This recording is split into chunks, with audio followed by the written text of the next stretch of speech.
Quý vị và các bạn thân mến, Tổng thống Joe Biden tuyên bố mối quan hệ của Mỹ-Nhật-Hàn đã bước sang một kỷ nguyên mới sau ngày hội nghị thượng đỉnh ba bên, đúng thời điểm bước ngoặt của thế giới. Hôm 18 tháng 8, trong cuộc họp thượng đỉnh Mỹ-Nhật-Hàn tại trại David, ông Biden cho biết các bên cam kết nhanh chóng và tham vấn lẫn nhau đối với mọi mối đe dọa nhắm vào bất kỳ một quốc gia nào.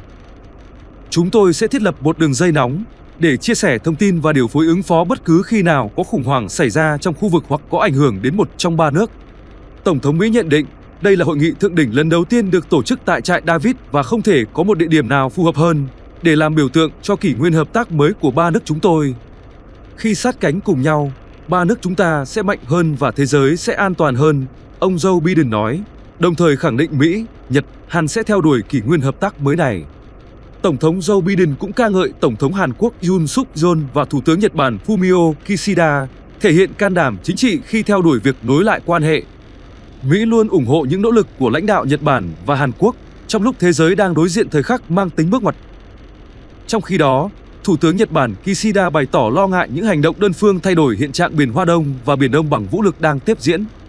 Ông cũng nhận định mối đe dọa từ năng lực hạt nhân và tên lửa của Triều Tiên ngày càng nghiêm trọng. Tổng thống Hàn Quốc Yoon Suk Yeol tuyên bố, bất kỳ hành động khiêu khích hay đòn tấn công nào nhắm vào một trong ba nước sẽ kích hoạt một quy trình phối hợp quyết sách ba bên, song không nói rõ chi tiết và quy mô của cơ chế này. Ông tái khẳng định đoàn kết giữa Mỹ, Nhật, Hàn sẽ được củng cố thêm.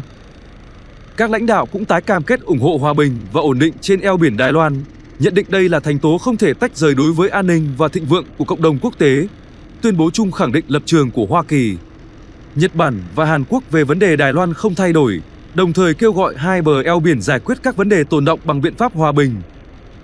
Lãnh đạo ba nước nhất trí tổ chức diễn tập quân sự chung thường xuyên trên mọi phương diện, không chỉ giới hạn ở những cuộc diễn tập ứng phó mối đe dọa an ninh trên bán đảo Triều Tiên.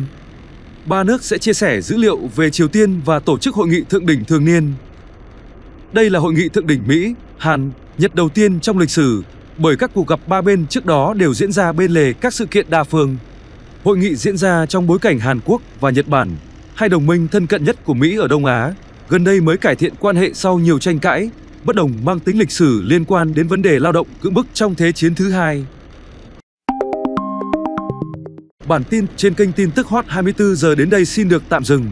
Nếu quý vị và các bạn thấy nội dung video hay xin hãy nhấn like, bình luận và chia sẻ. Quý vị và các bạn nhấn đăng ký kênh và nhấp vào biểu tượng chuông dưới góc phải màn hình để nhận được thông báo những video tải lên mới nhất. Cảm ơn quý vị và các bạn.